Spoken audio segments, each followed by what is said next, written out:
Welcome to Whisky.com, where fine spirits meet. My name is Lüning, Horst Lüning. I'm the master taster of Whisky.com, and today we have a Ballechin here in our cask. And Ballechin is from the Iredauer distillery. You can see this by the especially shaped bottle and the writings here on the cap on the bottle saying Iredauer. Why it's called Ballechin? No, Ballechin is was a distillery close to the Iredauer distillery. In former times, the exact location isn't known, but there are old papers showing that there had been a distillery and the whiskey had been smoky.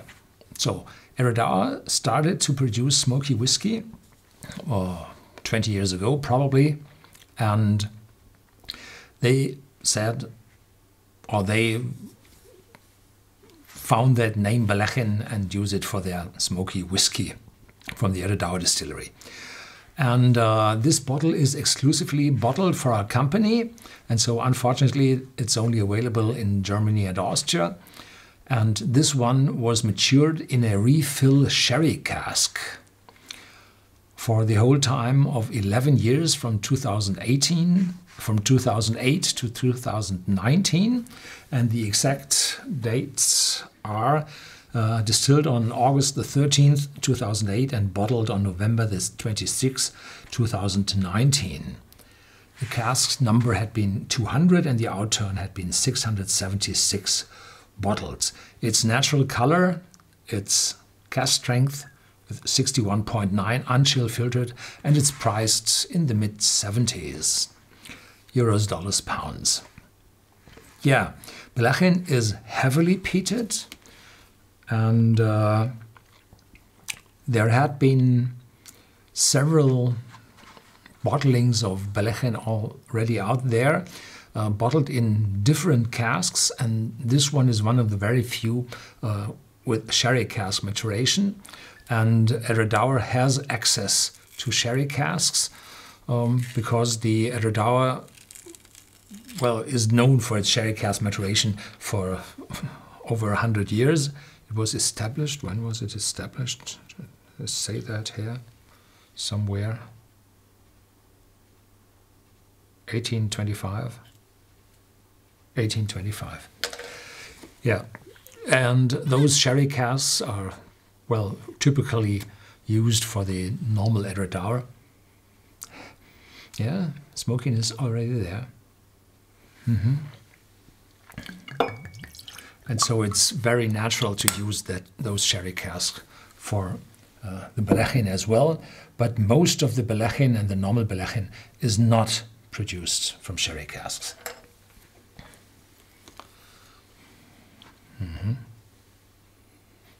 Smoke. A lot of smoke. How much? Well, so this is cask strength 61.9. Adding a little water will increase the outcome of aromas, so there will be more peatiness showing out of this glass. But in the moment I would say 45, 40, 45, probably 50, difficult to say.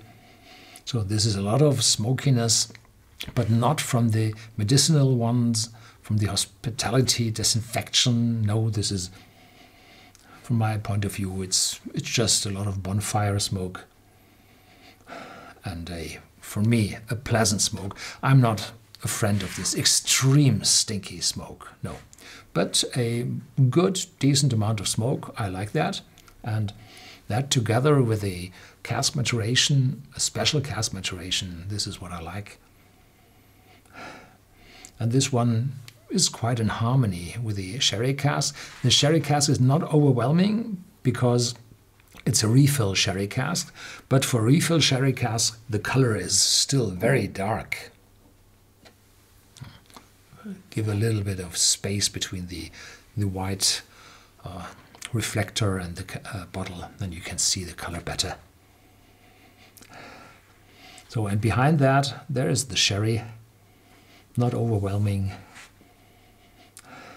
friendly. It's not too complex, no? The alcohol is not smellable. No, I do not find it. Now some caramel,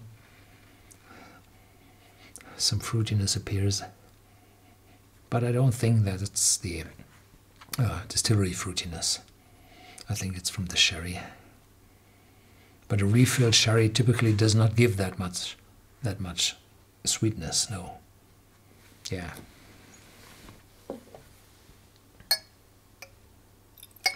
To bring it down from 60, you definitely need a good amount of water. So now I'm in the mid-40s probably, and now it goes up and shows more smokiness and shows some juiciness, a little bit of sweetness, a friendly underlying distillery character. But Redauer is one of the distilleries with the very, very small stills, and those small stills typically give an intense, massive alcohol style, so that I expect if I start to sip that there will be a lot more of intensity than this friendly, pleasant, harmonizing smell would bring.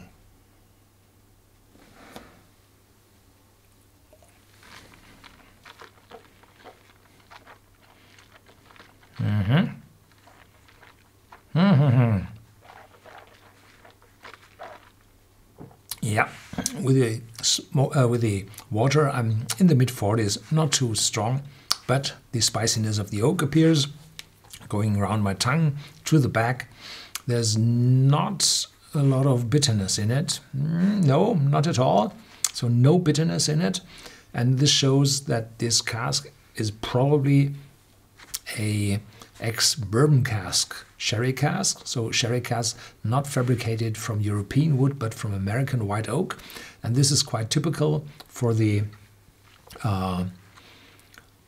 sherry casks in Spain today, because the American white oak is much cheaper than the European oak. It's offer and demand.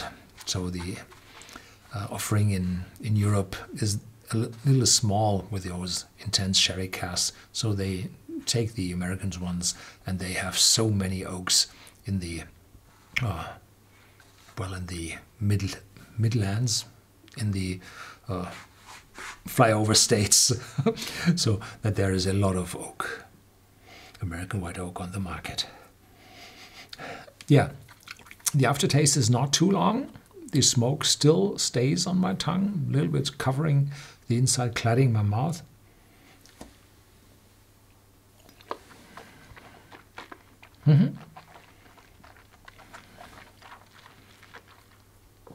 So this one is a special one, showing definitely smokiness, showing sherry cask character, shows a friendly distillery character, no bitterness at all, and it's from the Highlands. It's not from the islands out there where they typically use those extreme peatiness to pump up their malts. This is from the Highlands and shows a mild, smooth, underlying aroma.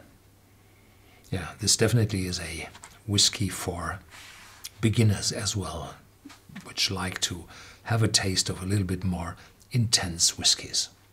Yeah.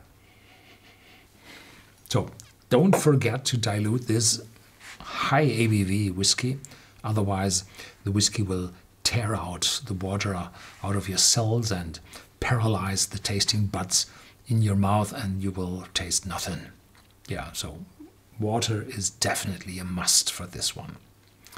Thank you very much for watching. Stay tuned. There's more to come.